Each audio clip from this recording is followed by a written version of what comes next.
Au terme du Conseil des ministres de ce mercredi 26 octobre 2022, présidé par le chef de l'État, M. Patrice Talon, les décisions ci-après ont été actées au titre des mesures normatives. Transmission à l'Assemblée nationale pour examen et vote du projet de loi relatif au crédit bail en République du Bénin. Une directive de l'UEMOA a adopté le projet de loi uniforme relatif au crédit bail et, par une décision du 24 juin 2016, il est prescrit aux États membres de prendre les dispositions nécessaires pour le transposer dans leur droit positif interne. Notre pays disposait déjà depuis 2017 d'une législation en la matière et la transposition de la norme communautaire qui couvre un périmètre plus large sera désormais la référence. Ainsi, le gouvernement, après avoir requis l'avis motivé de la Cour suprême, en a saisi le Parlement.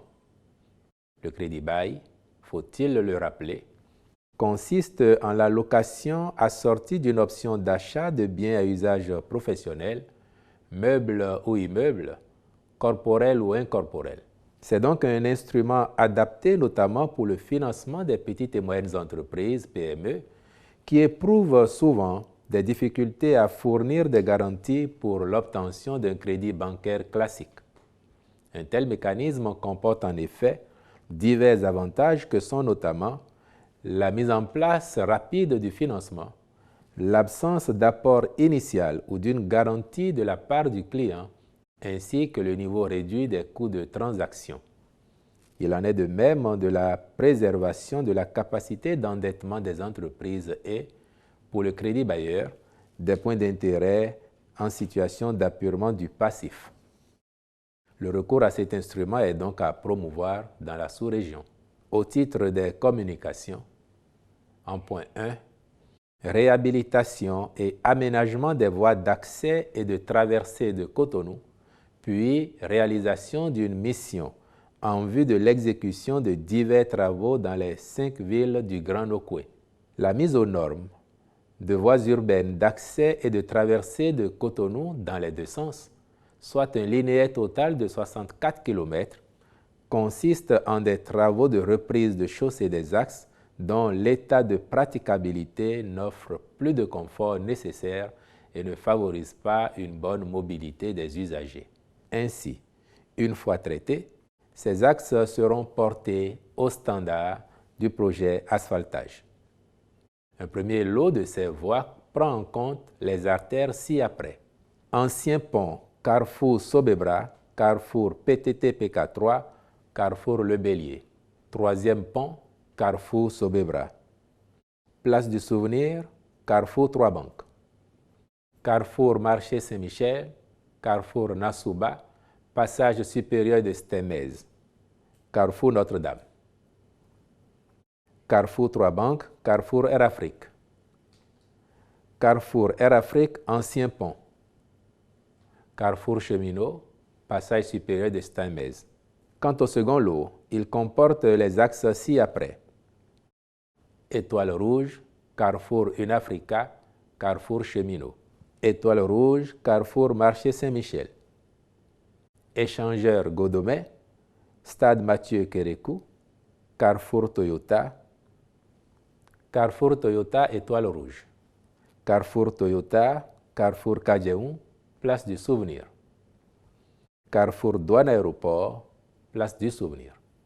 Les travaux consisteront en outre à mener une mission d'étude d'état des lieux, de géoréférencement, de cartographie, d'élaboration de dossiers d'appel d'offres, de contrôle et de surveillance des travaux de remplacement ou de remise en état des grilles à valoir, tampons de regard et d'alettes de caniveau dans les 5 villes du Grand Nokoué.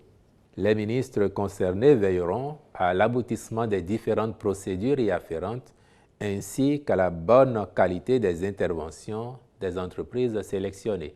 En point 2, recrutement de 100 auditeurs de justice au titre de l'année 2022. Les besoins en personnel des services judiciaires se justifient par la nécessité d'animer des juridictions nouvellement créées, mais aussi de renforcer les effectifs de celles déjà fonctionnelles pour plus de célérité et d'efficacité dans le traitement des dossiers. Ce recrutement participe donc de la bonne administration de la justice et de l'amélioration des prestations dans le sens de la satisfaction des justiciables. C'est pourquoi le Conseil a autorisé l'organisation, pour le compte de l'année 2022, d'un recrutement de 100 auditeurs de justice. En 3, plafonnement des prix de certains produits de première nécessité. Avec la flambée des prix des produits de grande consommation, en raison des chocs extérieurs, notamment de la guerre en Ukraine, le gouvernement avait décidé du plafonnement des prix de certains produits tels que l'huile végétale raffinée, la farine de blé, le ciment. Le compte-rendu de la mise en œuvre de ces mesures indique que les prix de l'huile et de la farine de blé ont été globalement respectés au plan national. Un retour à la normale n'étant cependant pas perceptible pour le moment à l'international, le Conseil a décidé de la prorogation pour une période de 4 mois des mesures ci-après. Plafonnement du prix de la farine de blé à 28 500 francs CFA le sac de 50 kg sur toute l'étendue du territoire national. Suspension de la perception de la TVA sur la farine de blé produite localement. Dédouanement de la farine de blé importée sur la valeur transactionnelle. Par ailleurs, le ministre de l'Industrie et du Commerce est instruit à l'effet de reconduire jusqu'au 31 janvier 2023 les dispositions de l'arrêté interministériel du 17 juin 2022 portant fixation des prix de cession du ciment en République du Bénin. Au titre des rencontres et manifestations internationales, le Conseil a autorisé la participation du Bénin à la 14e session de la conférence des parties contractantes à la Convention de Ramsar sur les zones humides du 5 au 13 novembre 2022 à Genève en Suisse, puis la 27e conférence des parties COP27 à la Convention cadre des Nations Unies sur les changements climatiques à Sharm el-Sheikh en Égypte du 6 au 18 novembre 2022. Enfin, au titre des mesures individuelles, les nominations suivantes ont été prononcées au ministère de l'Agriculture, de l'Élevage et de la Pêche. Directeur des systèmes d'information, M. Babatunde Igor Béranger Armel Aguet. Directeur adjoint de la planification, de l'administration et des finances, M. Secheton Paterne Amoussou, je vous remercie.